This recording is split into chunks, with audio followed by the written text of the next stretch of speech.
In addition to knowing what to grab, we've prepared in other ways as well. We have a small stash of emergency clothes in the car, a change of clothes, a sweatshirt, and a pair of shoes. All of our computer files are continually backed up to the cloud, so if our computers are destroyed, all of our work is not. We have scanned our favorite photos and also store them in the cloud, so if they are lost in a fire, they are not lost permanently. Our neighbors have our phone numbers, so if there's an emergency, they can contact us. One trusted neighbor has a key to our house in case of emergency, so the firefighters don't have to take out the door like they did for our next door neighbor, and can potentially get our dog out of the house if it's safe to do so. We know to leave the front door open so the cat can find her way out if we can't find her immediately. And most importantly, we know to check every room to make sure there are no sleeping kids. The only reason we would do things differently today, we've thought through emergency situations and decided to do things differently.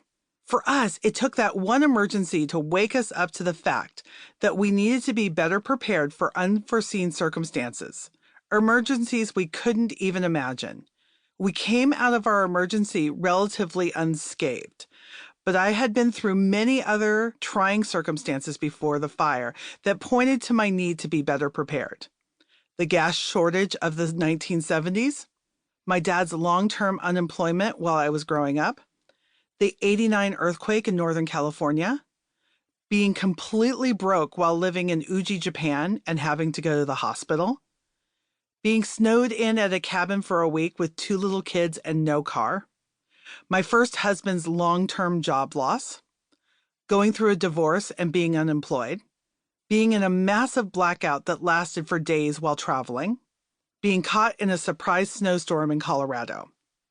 Your list of unforeseen circumstances may look nothing like mine, but one thing I can guarantee you, we will all have them. And while you can't predict what is going to happen or when, you can prepare for a variety of emergencies and unexpected situations. In the past couple of years, our lives have changed pretty dramatically. Roger and I continue to run our business while he works a tech job in Silicon Valley.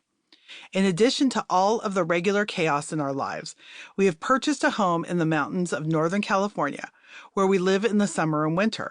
We host writing retreats for small groups and also host Airbnb guests during the tourist season, spring and fall.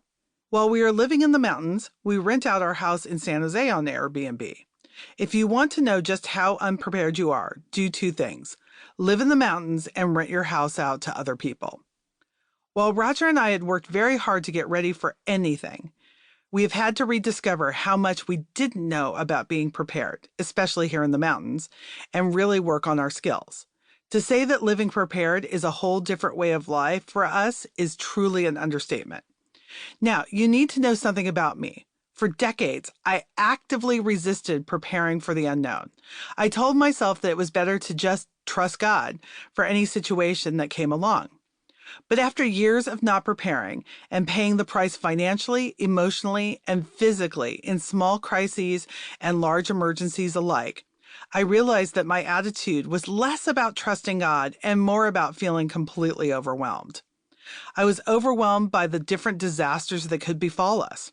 I was overwhelmed by all the preparations that needed to be made. I was overwhelmed by the time, money, and energy it would take to get prepared. So instead of taking steps to prepare, I would fall back on God will provide, and I instantly get a mental check mark. But my just trust God theology didn't really hold water. How was I trusting God when I constantly relied on other people to rescue me? How was I trusting God when I borrowed money when my tire got a hole in it or when I put an ER visit on my credit card? In an emergency, whether it be a job loss, an earthquake, or some other disaster, I would much rather be in a position to help people than to be the person in need of help. The plan-aheader versus the catcher-upper. I have lived most of my adult life looking in the rearview mirror. While other people talked about plans they were making, I was always just barely catching up and making excuses about why I wasn't keeping it all together. I was the one who had a category in Quicken for late fees that was often bigger than my actual bills. My first car ran out of gas more than a dozen times, requiring